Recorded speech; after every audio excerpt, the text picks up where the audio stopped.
Prime Minister. Mr. Speaker, I move that today we honour the Indigenous peoples of this land, the oldest continuing cultures in human history. We reflect on their past mistreatment. We reflect in particular on the mistreatment of those who were stolen generations, this blemished chapter in our national history.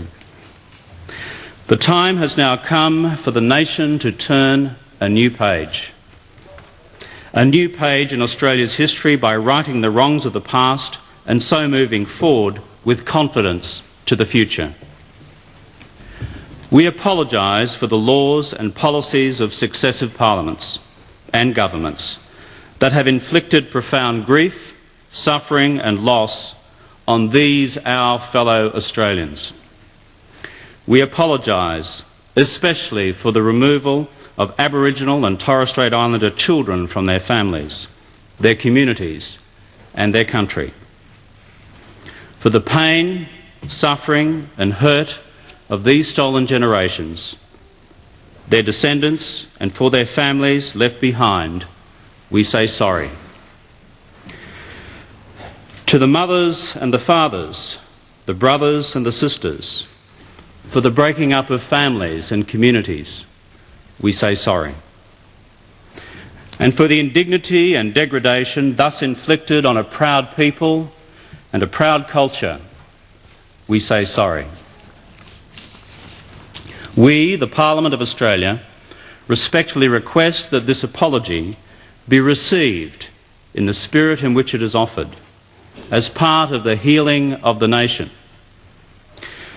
For the future, we take heart, resolving that this new page in the history of our great continent can now be written. We today take this first step by acknowledging the past and laying claim to a future that embraces all Australians.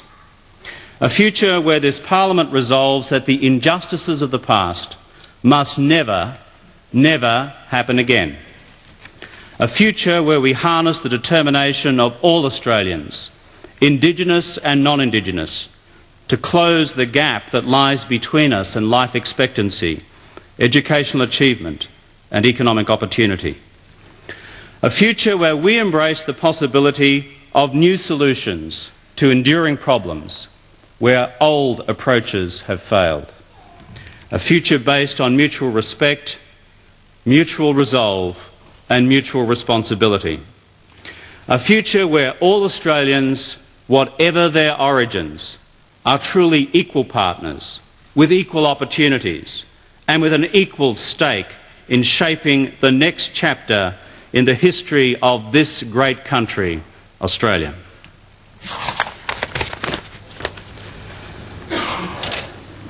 Mr. Speaker,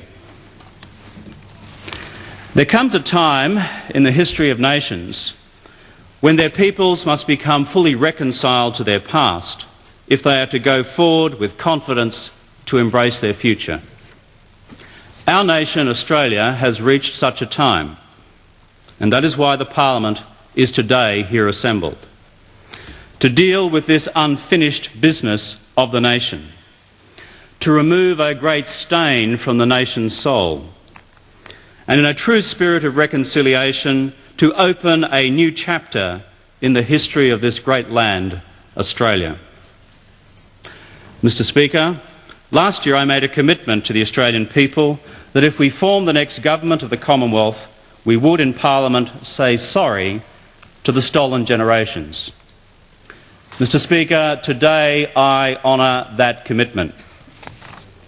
I said we would do so early in the life of the new Parliament. Mr. Speaker, again today I honour that commitment by doing so at the commencement of this, the 42nd Parliament of the Commonwealth.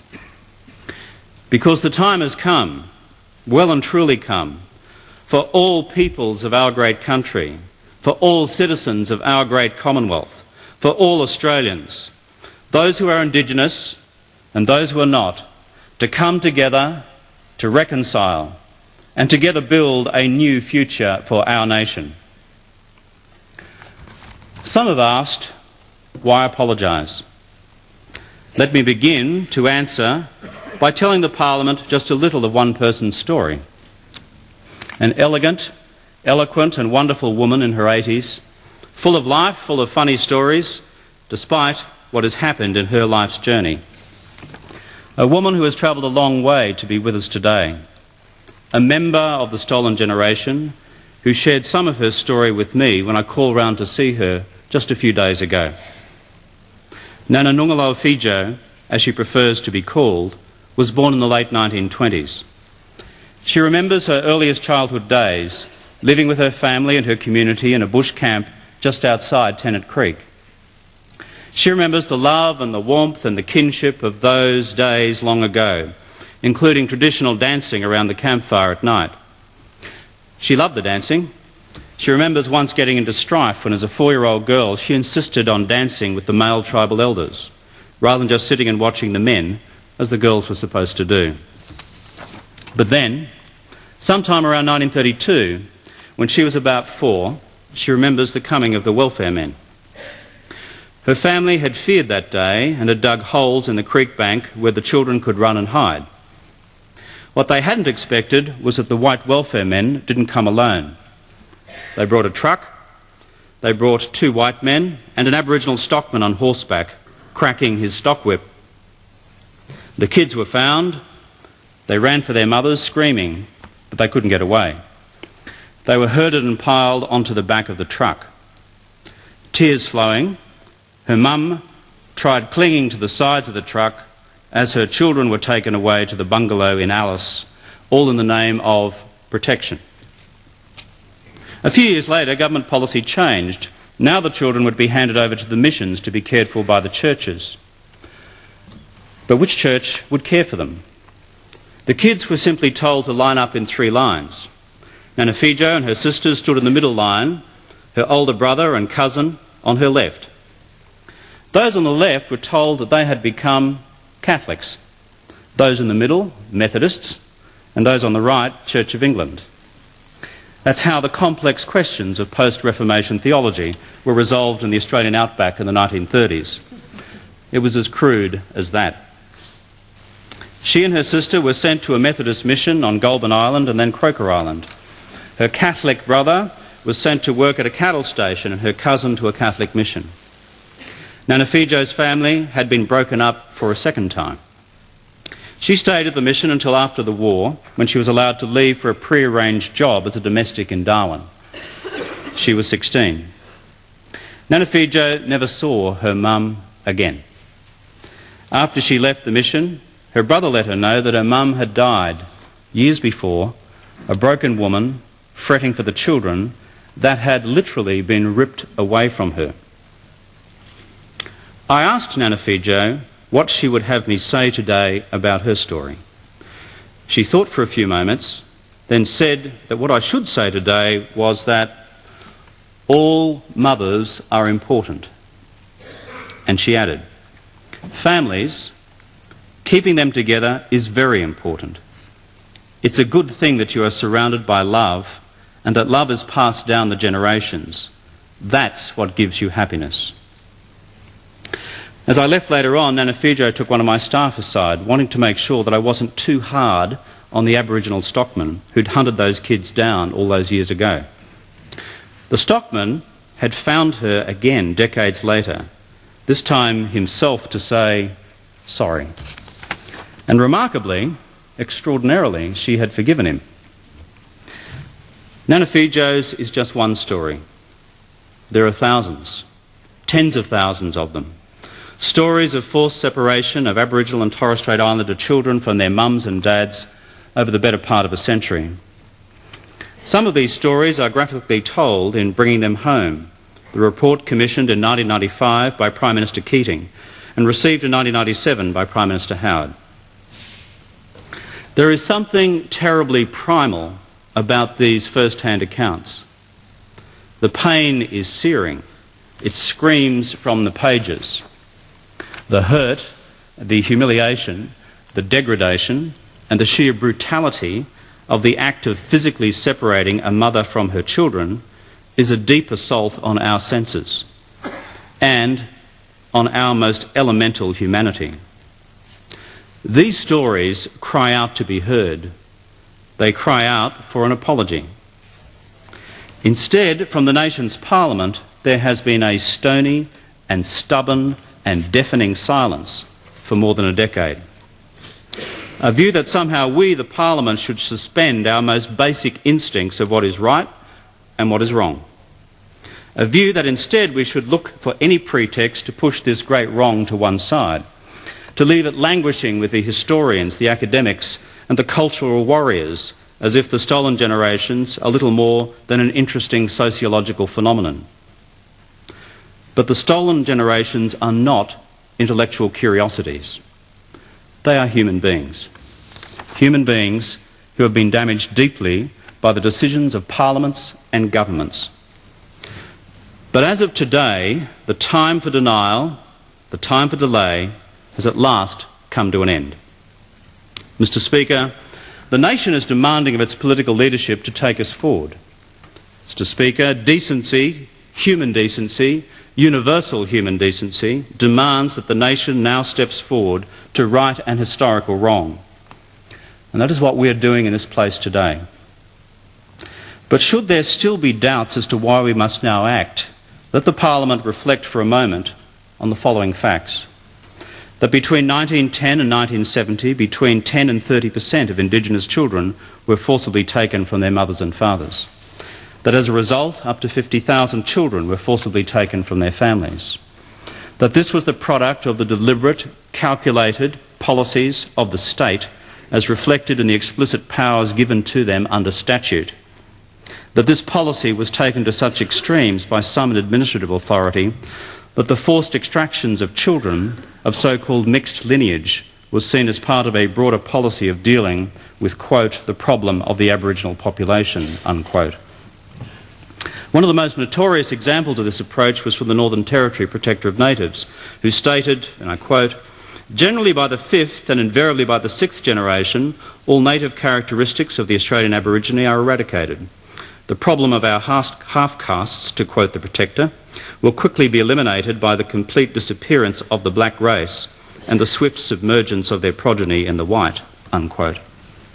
The West Australian Protector of Natives expressed not dissimilar views, expounding them at length in Canberra in 1937 at the first National Conference on Indigenous Affairs that brought together the Commonwealth and State Protectors of Natives.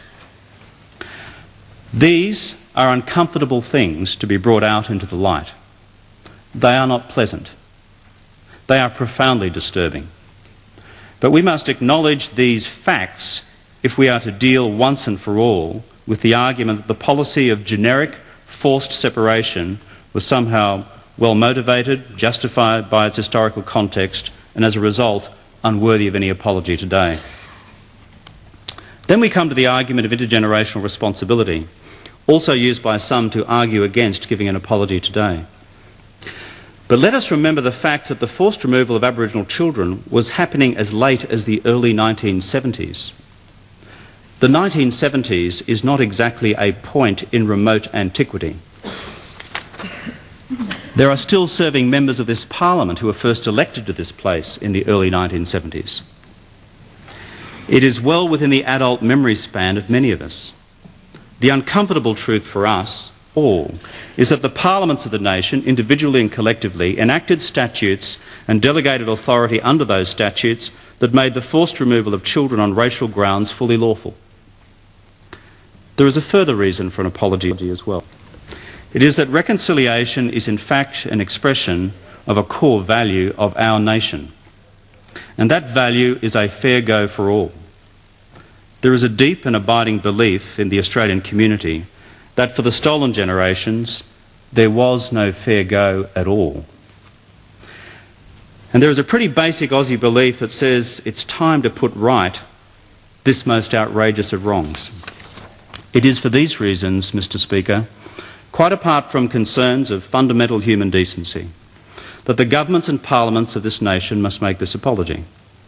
Because, put simply, the laws that our parliaments enacted made the stolen generations possible. We, the parliaments of the nation, are ultimately responsible. Not those who gave effect to our laws. The problem lay with the laws themselves. As has been said of settler societies elsewhere, we are the bearers of many blessings from our ancestors, and therefore we must also be the bearer of their burdens as well. Therefore, for our nation, the course of action is clear. Therefore, for our people, the course of action is clear. And that is to deal now with what has become one of the darkest chapters in Australia's history. In doing so, we are doing more than contending with the facts, the evidence, and the often rancorous public debate. In doing so, we are also wrestling with our own soul. This is not, as some would argue, a black armband view of history. It's just the truth, the cold, confronting, uncomfortable truth. Facing with it, dealing with it, moving on from it. And until we fully confront that truth, there will always be a shadow hanging over us and our future as a fully united and fully reconciled people. It's time to reconcile. It's time to recognise the injustices of the past. It's time to say sorry. It's time to move forward together. To the stolen generations, I say the following. As Prime Minister of Australia, I am sorry. On behalf of the Government of Australia, I am sorry. On behalf of the Parliament of Australia, I am sorry. And I offer you this apology without qualification. We apologise for the hurt, the pain and suffering we, the Parliament, have caused you by the laws that previous Parliaments have enacted. We apologise for the indignity, the degradation and the humiliation these laws embodied. We offer this apology to the mothers, the fathers, the brothers, the sisters, the families and the communities whose lives were ripped apart by the actions of successive governments under successive parliaments. In making this apology, I would also like to speak personally to the members of the stolen generation and their families. Those here today, so many of you. To those listening across the nation, from Yuendamu in the central west of the Northern Territory to Yabarra in North Queensland and to Pitjantjatjara in South Australia. I know that in offering this apology on behalf of the Government and the Parliament, there is nothing I can say today that can take away the pain you have suffered personally. Whatever words I speak today, I cannot undo that. Words alone are not that powerful. Grief is a very personal thing. I say to non-Indigenous Australians listening today, those who may not fully understand why we are doing what we are doing is so important. I ask those non-Indigenous Australians to imagine for a moment if this had happened to you. I say to honourable members here present, imagine if this had happened to us. Imagine the crippling effect. Imagine how hard it would be to forgive. But my proposal is this. If the apology we extend today is accepted in the spirit of reconciliation in which it is offered, we can today resolve together that there be a new beginning for Australia. And it is to such a new beginning that I believe the nation is now calling us. Australians are a passionate lot. We're also a very practical lot.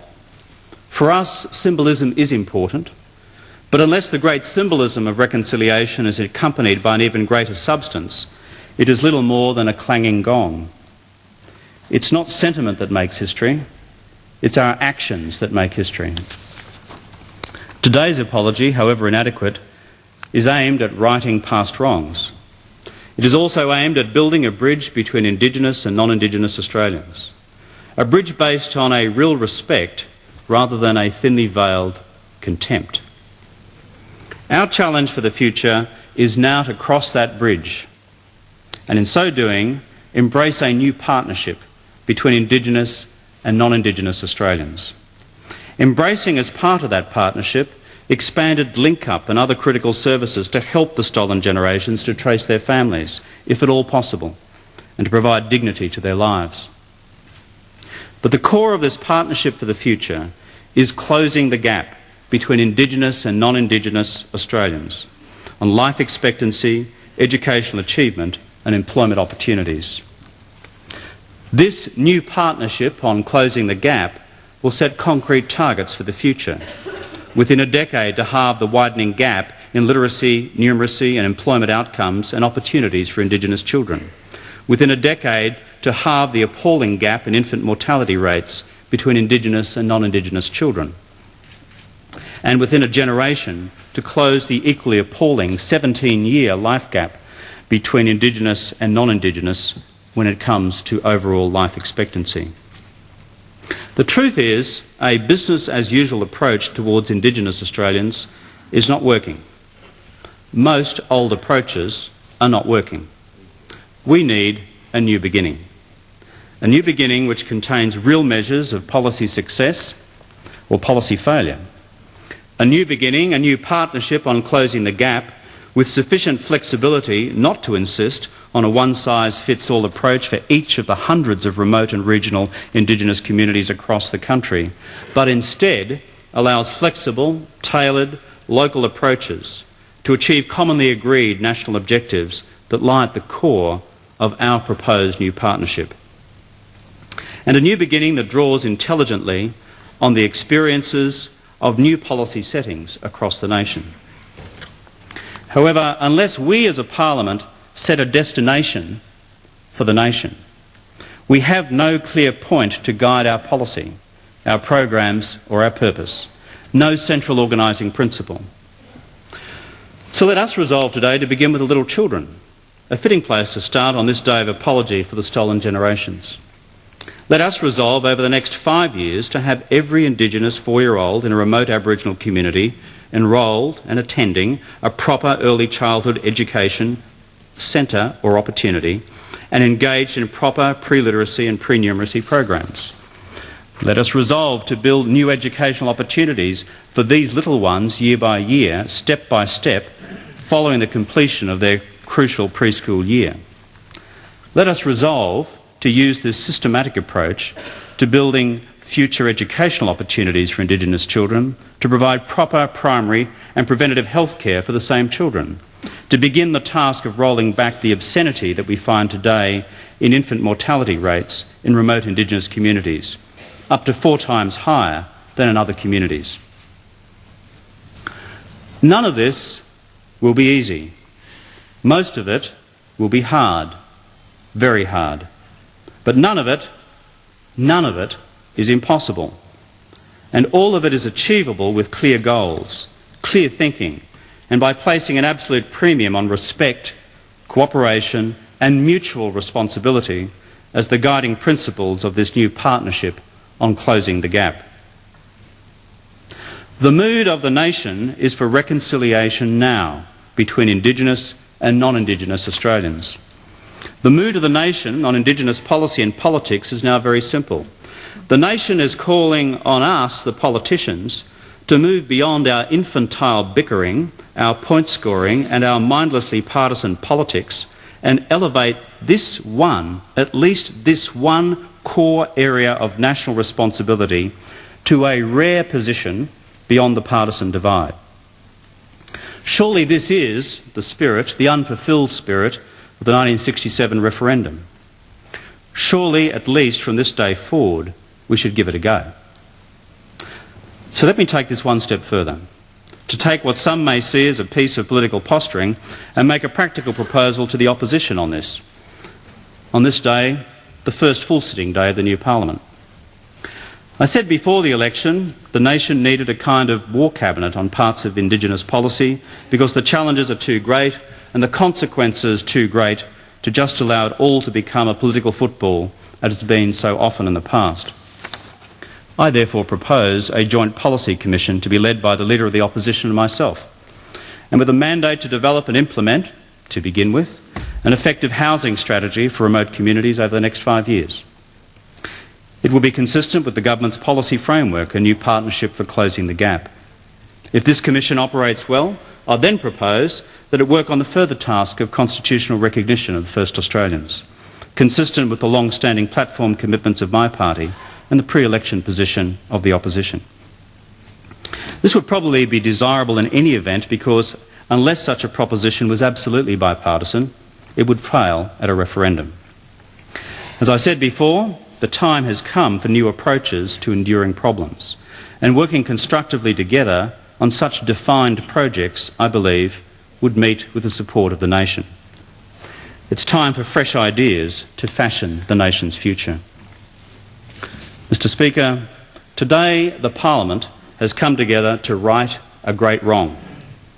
We have come together to deal with the past so that we might fully embrace the future. And we have had sufficient audacity of faith to advance a pathway to that future with arms extended rather than with fists still clenched. So let us seize the day. Let it not become a moment of mere sentimental reflection.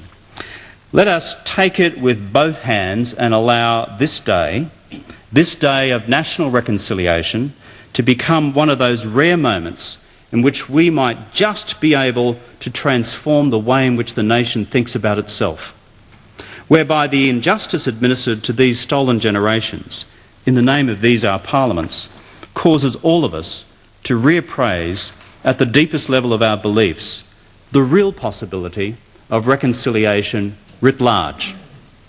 Reconciliation across all Indigenous Australia. Reconciliation across the entire history of the often bloody encounter between those who emerged from the Dreamtime 1,000 generations ago and those who, like me, came across the seas only yesterday. Reconciliation which opens up whole new possibilities for the future. For the nation to bring the first 2 centuries of our settled history to a close as we begin a new chapter in which we embrace with pride, admiration and awe these great and ancient cultures we are blessed, truly blessed, to have among us. Cultures that provide a unique, uninterrupted human thread linking our Australian continent to the most ancient prehistory of our planet. And growing from this new respect to see our Indigenous brothers and sisters with fresh eyes, with new eyes, and with our minds wide open as to how we might tackle together the great practical challenges that Indigenous Australia faces in the future. So let us turn this page together, Indigenous and non-Indigenous Australians, government and opposition, Commonwealth and state, and write this new chapter in our nation's story together. First Australians, First Fleeters, and those who first took the oath of allegiance just a few weeks ago, let's grasp this opportunity to craft a new future for this great land, Australia. Mr. Speaker, I commend the motion to the House. Yeah.